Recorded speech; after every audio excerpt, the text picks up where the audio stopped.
Let's go. Come on. Ah! YouTube, what is up? We are back with another video. We are gonna rip some cleans today. We're gonna rip some plyos, some jumps, and maybe a couple accessories for the legs, and then get after it from there. Today we are gonna cover load management for wrestlers. I just got that question asked in the Q&A. And then the second one was thoughts on progressions. Is it linear? So we're gonna cover both those things today in this video. Let's get after it. Let's go. All right, so to start, we're just gonna do bar-assisted single leg pogos here, mostly because I suck at single leg pogos. I feel like I don't treat them, I don't make them actual plyometrics when I jump just because I'm slow off the ground. And two, that right Achilles gets a little bit flared up sometimes when I do just single leg plyometrics by itself as we're building it up, especially with all the softball swings we're doing right now. So just a little assistance to take it off here, and we're gonna rip these. We got 10 each leg, 4 sets of 10 each leg. And with these, we're doing those squatted hops. I'll just show the squatted hops again. Did those last week, but I've been really enjoying those, just building up some snatch progressions in there and working on some mobility aspects of my catch. So let's get it, 10 of these.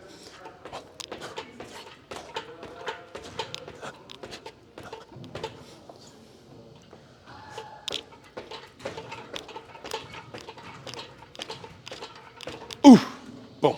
Then the second part of this warm up here, we just got these squatted ball hops that we've been doing. We're gonna switch these over into this snatch progression that we did last week. Nice and fun. I think I need to work on that catch mobility a little bit better, work on that deep tier mobility a little bit better. Again, having that little bit of that left hip issue. I think the more time I spend loaded and jumping in these deep tier positions, the better it's gonna get. So keep building this up, let's get it.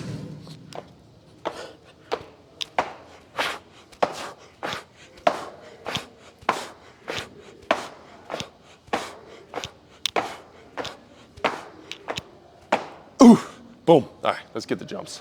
All right, finishing up our jump series here with the least feeling athletic jumps I could possibly imagine. These single leg jumps over the hurdle. I could not be less of an athlete here. My single leg jumping abilities, if I get a little momentum, we get something cooking with. Going from a stationary start here, oh my God, I feel like the biggest naff ever. But we're listening to some Divorced Dad rock here today. Make it great again. Let's go. 3 of them each leg. Ooh. I don't even know where I'm measuring. Back of cone with back of heel. Let's do that. I just kicked it anyways, dummy. Ooh, that's a PR. Back of heel to back of cone. Let's go. A little stained on in the background. Bangers. Ooh. Let's go. It's just more of a reaching exercise. I feel like the longer I can reach, the more I get it. But my takeoff is not great. I think I got one more on my left leg. Maybe I'll do 2 more. Here we go. Ooh. Ooh. Not even close. Last one here. Ooh. Boom. All right, let's get to some cleans. So those jump variations would have been a great time to answer the question from K Hart asking about progressions. Are they always linear? Do you just kind of rip it? Like, what's kind of your thought process on progressions? And it's a good conversation because last week we did the double leg jumps over the hurdle for distance. Now we did the single leg jumps. And I think a lot of coaches would look at that as like, oh, you're progressing from bilateral to unilateral. Honestly, I'm just changing up the movement problem while keeping a stimulus similar enough to where it's not something completely brand new for that athlete. So it's something similar that they understand, with just a slight tweak on it. And I think a lot of times when it comes to variation, when it comes to lifts, when it comes to jumps, when it comes to sprints, it can be more so like that. You're just trying to find a new movement problem for your athlete, trying to add in just a little bit of variety for them, spice it up, more for the psychological interest, more so than the physiological thought process of motor learning and perfecting these patterns. Again, these patterns are not the ones we want them to perfect. These patterns are not the ones that I want that perfect, like, linear periodization process of learning something and perfecting something. I want that time to be spent on the field and the craft and the thing that's actually trying to master. So maybe it's a swing, the technical process of a swing, but even there, adding in slight variations and adding in noise to your swing can honestly a lot of times find the correct thing. Doing something wrong a lot of times can help you find, on purpose, can help you find something that you want to do right. So something in softball world with a progression would just be, if you can't hit a ball down the line, we're going to hit the ball foul ball as far as possible, like 7 reps in a row, and then try and hit the ball down the line. A lot of times that noise of pulling it that far and that wrong will bring you back to hitting it on the line. But when it comes to progressions in the gym, if it's something that you actually want to learn and master and something that you suck at, then that's where we can draw it back and regress all the way to a point of progression to get you to where you want to go. So let's say it's a handstand push-up and you really want to learn how to do a handstand push-up and that's one of your main goals, then that is where we would probably have a little bit more of a linear process in learning. And I don't want to say it's strictly linear, because there's going to be days where you're feeling it. And I think that's a lot of motor learning. It's not this clean, pretty picture, right? There are aha moments that happen. I remember the first time that I actually got a long handstand walk in, where I was going like 30 yards with a handstand walk. It was like I was doing it, I was messing around, I was doing a bunch of different variations of handstands, and one day I got on my hands and I just felt a balance point in the middle of my hand, and I was like, oh, I can do a handstand walk now, right? And that's, I think, the part of learning that isn't talked. We want to analyze it, we want to make it perfect, we want to make it pretty, and we're like, hey, you started here, look where you went. And in my experience, that is not how motor learning works. There's a lot of noise, there's a lot of mess, and then you get these light bulb moments, and these light bulb moments are very exponential, and you keep those things that you learn. Now I haven't done a handstand in a long time, handstand walk in a program in a long time, and I can still go and rip a handstand and find that balance point, and it's just there, right? So I think that's one of the beauties of the variety-based approach, is giving those aha moment opportunities to the athletes and not treating motor learning as this pretty, perfect picture. I don't think any learning is the perfect picture, because the more pretty it is, the more it's just telling me that you regress to a point in which you're not very interested in it. And if you're not interested in it, learning doesn't happen, right? Like if you can do it too easily and there's no challenge there, learning's probably not going to happen there. So I like bringing my athletes all the way to something that they completely can't do and they eat shit and it's terrible and it looks funny, and then we regress them back to points in which they can do it and find that like middle ground in between those two things. And a lot of times athletes will pick up on things very quickly.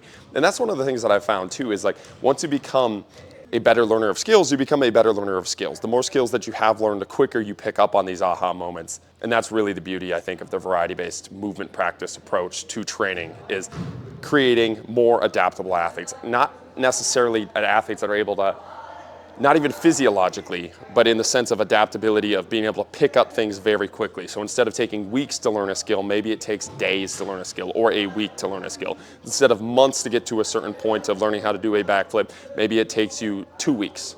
And the faster we can pick up on these things and the more adaptable of an athlete you are, hopefully that transitions to the field. And I've felt that before too, where it's like I'm in the field, instead of it taking me 3 or 4 pitches to learn what's going on and adapt to what I want to do, I kind of just have so many tools in my toolbox, like, oh, it's this. If I just slightly tweak this tool just a little bit, rather than sitting there banging with my hammer, I slightly tweak that tool a little bit, I can do this with that ball. And the same thing, pass rushing, I felt it all the time with pass rushing too, and grappling. It's like the more I was grappling, the more I was controlling humans, I would just pick up on certain components and like, oh, that's exactly like this movement, and I had these aha moments. So the goal is to create athletes that can learn skills very quickly. And you do that by teaching them how to learn skills through the process of motor learning in the gym, by giving them a variety of challenges and teaching them, hey, you are an adaptable mover, you can learn these skills. So the linear progression model for skills is really not my approach. It can be your approach if you want to get somewhere really, really quickly, but I think long-term we really want to look at these movement challenges as challenging the ability of the athlete to learn a skill, not necessarily that skill in particular, unless it is that skill in particular which you want to master, where it's throwing a football, hitting a softball, then we probably want to get a little bit more specific. So we're going to go high pull into cleans. We're going high blocks today. We're going to see how these blocks underneath hold up. It could be completely sketchy and fall apart, but back's feeling just a little bit stiff, and the motivation to clean right now isn't there, so I really wanted to add a different variation here, and we'll rip these. Let's go. So a high pull into a no foot clean. Oh, why do I do that? Every time I leave the mic on. Ow, that actually hurt too when I fucked that thing up. Ow, I smashed that into my titty. That hurt. All right, let's fix this. Here we go.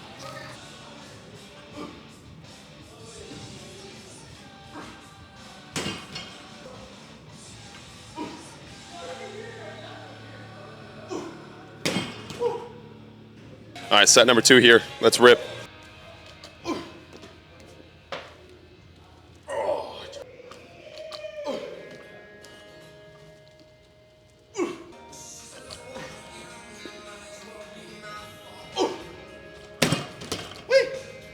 Took the necklace off, put some clips on. It's time to get after it. Let's go.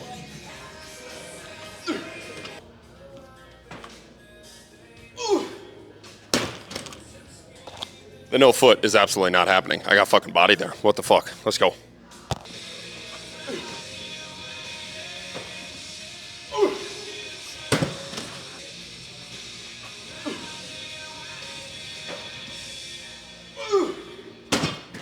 Mother of Christ, I got heavy quick.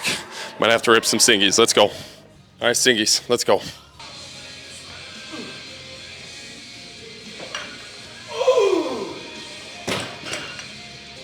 God damn, it kind of feels athletic how fast you got to get underneath that bar. I'm not sure how it looks on the camera, but it looks nice. Let's keep adding some weight. Let's go. All right, let's get after it. Here we go.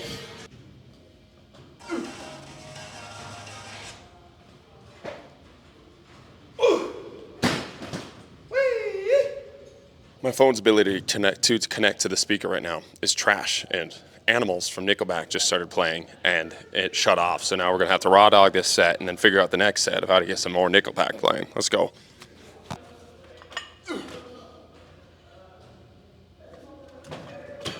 Owie. Woo! God damn. That shit is getting heavy real quick. We might only have one more set left in us. Now the music plays. And now we got Photograph playing by Nickelback. That would have saved me on that set. Let's go. Make this our last set here. We're really gonna have to fucking yeet to get this. Let's go.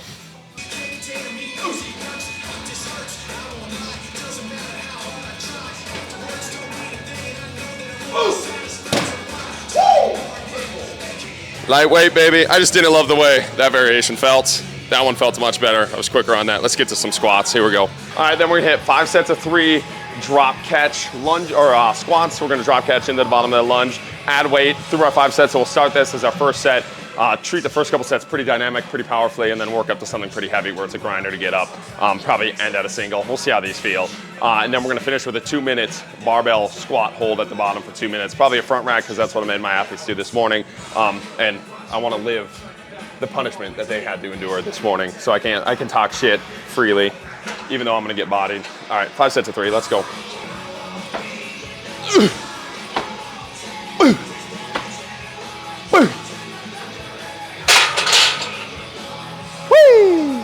Man, My Chemical Romance, teenagers in the background. Life does not get better. Let's go.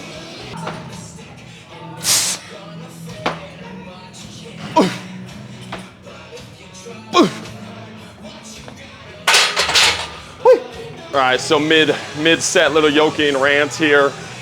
When shit's happening in life, you're feeling stressed, you're feeling anxious about something, just go fucking lift. Just go play softball, just go do your thing. It doesn't have to be lifting, it doesn't have to be working out, but whatever your thing is, just go do it. I think a lot of times when we're anxious, when we have something that we're like waiting on, whether it's a text message, whether it's a meeting, whether it's a big business proposal. I had some stress with the business-wise today. I was waiting for a couple things to come through, and some of the things that we're working on, stressing, waiting on my phone, checking every notification that was popping up. And I'm like, dude, just go fucking get away from your phone. It like narrows when you're anxious. It narrows your definition of time and it makes everything feel so much longer. I just started lifting. 2 hours later, got the text that I needed to get for the business thing. We're set, we're good. And it felt like those 2 hours just completely flew by. I walked before, did an hour-long walk and then lifted after here, so we're here. But it sped up time. I think I'm a pretty big believer in being connected to the universe, being connected to the things that you want to be connected to. And then the more that you try to grab and the more you try to control, the more you try to be anxious, 1, the more stressful it's going to be for yourself, and 2, the less likely those things are to happen, right? So if it's meant to happen, if things are meant to happen, and you put in the work for them to happen, have faith that they're going to happen. Go work out, go do something, go take a break. Time is much longer than you think in these situations, and it does you no good to just sit on your phone and check the notifications left and right. You're much better off just ripping some weights, ripping some cleans. So, little Yokian piece of advice, let's get it.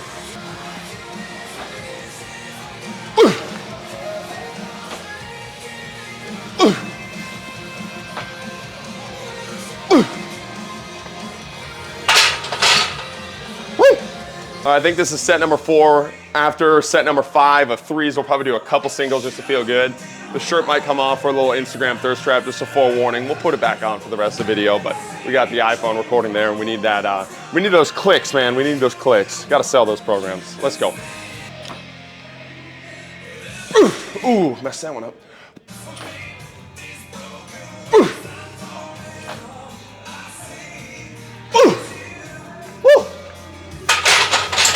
God damn, my quad started cramping mid-set. I don't know what the fuck that was about. It didn't feel heavy, but god damn, that drop in. Woo, feeling good. So hit the first strap for 3 for our last set of 3.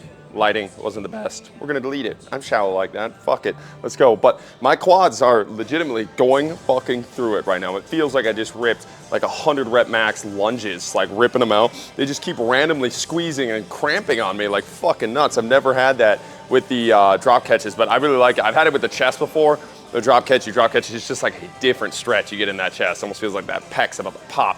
Probably not the best thing in the world, but it feels amazing. I like the feel of it. That's what the quads feel like right now. So the last set of this, we just ripped this for 3. It was pretty easy. I'm not fully confident I'm not gonna fully fucking seize up and have a cramp issue here. So we're gonna rip this single at a time. This might be our last single. And if it's super light and we're feeling good, maybe add a couple more. But the bar's feeling amazing. It's just those quads are about to send me into orbit. So let's rip it, let's go. Oh my God, dude, I'm telling you, holy fuck. Oh, that is crazy. Oh, we gotta man the fuck up, let's go. Come on, gotta get one more last set on the camera. See, this is the benefit of the camera. I did that thirst trap, I don't wanna push that thirst trap, so now we're gonna do, we have to hit another set regardless to show that we finished strong. Let's go.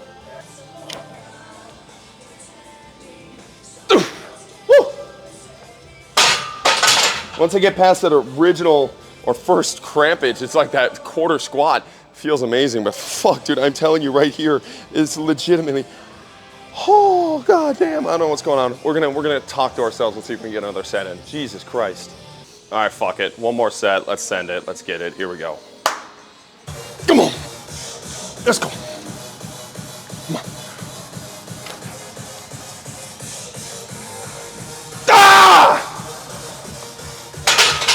Oh, lightweight. Those quads weren't cramping, we fucking ripped that again. Let's go. All right, so we're gonna finish off with 2-minute front squat hold at the bottom with how my quads, the shapes they are in right now. This is gonna be a fucking battle. Probably a couple sets into this one, but 2 minutes, rip in there, let's go.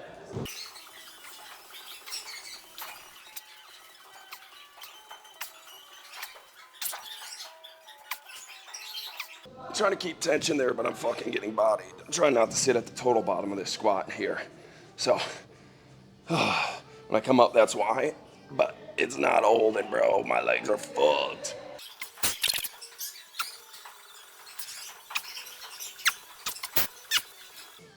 Oh.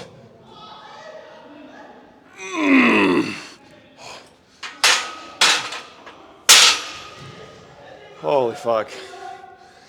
Oh, that was ass. Oh, I'll cover the wrestler thing in like 5 minutes when I recover. And then we're gonna hit some softballs. My legs are gonna be shot. Woo! That was a good one. Let's go. All right, so that's a day. Felt pretty good about that day. Got after those cleans. I didn't really love that clean variation, but it was a good thing to keep me away from just crushing myself on the cleans like I've been doing. Get a little different stim done there. And then I was pretty impressed with those drop catch squats, other than my quads are still feel like they're gonna murder me. And we got softball tonight, so that'll be fun to see how those hold up in the swing. Hopefully they don't cramp until tomorrow, but we're gonna go win some softball league. One of the questions that I wanted to answer today in the Q&A basically got the question of how he works with 8 to 14-year-old national wrestlers. It's like a wrestling camp, or not camp, a school. And he was worried about how do you keep in all components of athleticism when they're wrestling so much during the day. And if you guys don't know the wrestling like history and background, it's a pretty obsessive sport, and they kind of burn a lot of people out of the sport by just like crushing kids. I remember I started wrestling. I was probably 4 years old when I started wrestling, and by the time I think I quit when I was like 13, and I was so burnt out of wrestling by that point. And it's probably a sport that I probably would have been really good at, but our high school, our community was just like win or die at 5 years old. We had like state tournaments at 5 years old. It was wild, and I just didn't cut it. But it's probably my best sport naturally. I just never developed the love for it, but it's the perfect sport for a not great athlete, because, I mean, I shouldn't say not great athlete. There's a lot of really good athletes. I should say an athlete of my caliber that isn't super amazing at of the crazy jumping and sprinting stuff. I think it's a perfect balance of like that middle ground, strength and a little bit of athleticism, ability to move. So, but anyways, his question is, how do you keep in all the components of athleticism with these athletes without burning them out more. And one of the couple suggestions, I mean, I'm just going to stick to the microdosing schedule. Just sprinkle them in, even if it's once or twice a week with these kids, especially if they're 8 to 14 years old. I think the warm-up can be a beautiful time to implement some of these things, put in some calisthenic type stuff in their warm-ups. I'm sure they're doing a lot of it, but if you have a good warm-up where you're warming them up with a lot of bear crawls, rolls, cartwheels, I think that's honestly one of the best things about the wrestling group is how much they do focus on the calisthenics. But if that's not implemented, you mentioned that athleticism piece. I think that's a beautiful time to put it in is during those warm-ups. That you can add in sprints towards the end of your warm-ups. So you would start with some calisthenic type movements, start them off with some crawls, get them some cartwheels, get them to some free flowing, maybe doing some flips and rolls and that type of thing. And then after they're warmed up there, we build them to a couple build-ups. And even in the wrestling room, if you have like a 30-yard long wrestling room, you can do 10-yard sprints, 10-yard XLs, 20-yard XLs in there, hit 2 to 3 of those a couple times a week. It'll be an amazing warm-up, and you're getting that sprint stimulus done. I would make sure we're getting some 8 to 14 is a little questionable on the actual lifting, like what's their interest in lifting, what's their physical development. 8 to 14 is a massive range of physically developed, and then even within like there's 8-year-olds that look like 14-year-olds and 14-year-olds that look like 8-year-olds. But even just touching aspects of strength once or twice a week is going to be amazing with them. Getting a dumbbell in there and getting them goblet squatting, getting some sandbags, having them throw them at each other, hitting a lot of isometrics. You can do some lunges and some hinges and just finding ways for them to load up the body and just get in the habit of having a wide athletic base. And then for jumps, you can literally just throw it a box and have them do some parkour type stuff. Maybe going for height, maybe going for distance there, but really just focus on the microdosing aspect of it. And again, I really think the beauty of a wrestling room is you can do almost all of it in the wrestling room. So if these are kids and parents that are against the strength conditioning aspect and they feel like their kids need to wrestle more, put it into your practice, put it into your warm-ups, put it into, even at the end of practice, we're doing the warm-ups with the sprints and the calisthenics. At the end of practice, we're doing just say like the last 4 or 5 minutes is literally just goblet squats and some isometrics just to finish it off, and just getting them in the habit. And one of the things you'll notice there is they're going to start feeling better, going to start moving better. The parents are coming up to you. What are you doing with my kid? What's happening here? And then you can start to talk to them of the importance of long-term athletic development with these athletes, making sure they are touching on the sprinting, plyometric, jumping, strength training side of things, and we can get into a habit of maybe just building that into the culture of your program more. But to start, I'm always a big believer of going with the culture of the program, going with the culture of the athlete. You're never going to change anybody's mind by just fighting them right away. So just meet them where they're at. Start in the warm-up, start sprinkling this stuff in, talk about how the athletes are feeling better, moving better, and performing better. And I think a long-term, you can build that out into a program. So start with the microdosing aspect, meet them where they're at, and then realize that they're 8 to 14 years old. And even if you're touching on it once or twice a week, it's going to make a significant difference for a lot of these kids and is much more than a lot of 18 to 14-year-olds are doing. So even just wrestling practice in general is a lot more than a lot of 18 to 14-year-olds are doing. And I know you don't want to compare yourself to non-wrestlers, but I think just looking at it through that lens of things, they are 18 to 14 years old, and you have a long time with these athletes to get them physically developed and ready to be where you want them to be. So that'd be kind of my suggestion there. I appreciate you guys watching. Let's get after it tomorrow. Keep chopping wood.